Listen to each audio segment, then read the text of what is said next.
My name is Tazmé Pillay. I identify as queer, but with the pronouns he and him, and I am a performance artist and actor. It's necessary to say that, I don't consider myself a drag queen, maybe in the traditional sense, but I also feel like maybe the term drag queen has taken on a new meaning in the past few years with shit like Drag Race and things who have put stuff that's put drag in the mainstream as a very specific kind of thing. I think I find myself on very much the opposite end of the spectrum to what people would consider a drag queen, so I prefer to call myself a drag artist.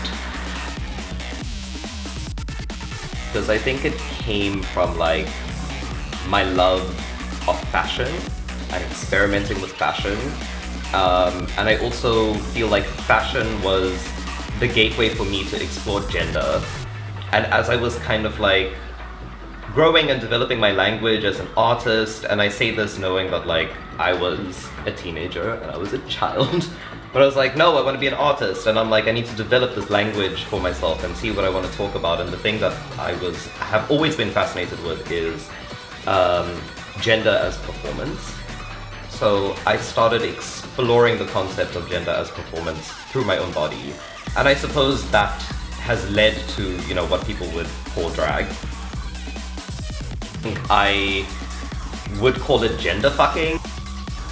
Playing with gender on your body through fashion, through makeup, through coding. It's not necessarily drag because you're not putting something on. It's more a case of playing with the notions of gender through your own personal image. So I think that's where it kind of started for me. They're called club kids, and they party all night and sleep all day. In nightlife circles, I'm known as Drag Mother. It is my DJ moniker, but it's also kind of become something a lot bigger than that. I suppose because what I've created with the Death of Glitter, my party, is a really safe space for people. And a lot of the people that have come through have started looking up to me as kind of a mother figure to them. So it just so happened that I called myself Drag Mother, this DJ moniker, but that has come to mean so much more. And now I kind of carry that title knowing that it means I'm responsible for this community of people. And it means I'm responsible for all these young kids who are coming through and experimenting with themselves and wanting to find themselves. And so yeah, I wear that title with a lot of pride.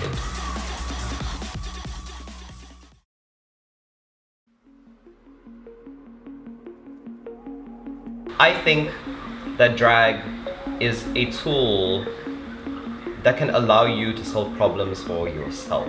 I think that is the greatest lesson that drag can teach someone, or that you can take away from drag, because I consider drag in all its forms and all its art forms as a mirror and as a tool of self-reflection. I think drag allows you to access those parts of yourself that you can't access in everyday life. It allows you to kind of visit those things that you may have to keep hidden or keep suppressed, and it allows you to meet yourself in a very specific way. Drag is a tool for you to understand yourself as an entire human, to understand all those parts of yourself, to make peace with yourself.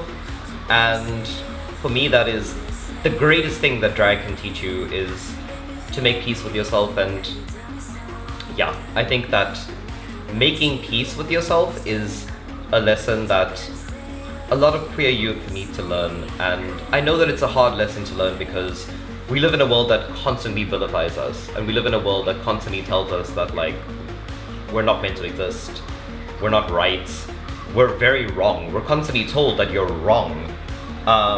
So making peace with yourself is one of the greatest things that you can do to kind of just move past that and live your life in its truest form. And I think drag is a great tool that allows you to access that and see those parts of yourself and go I fucking love you.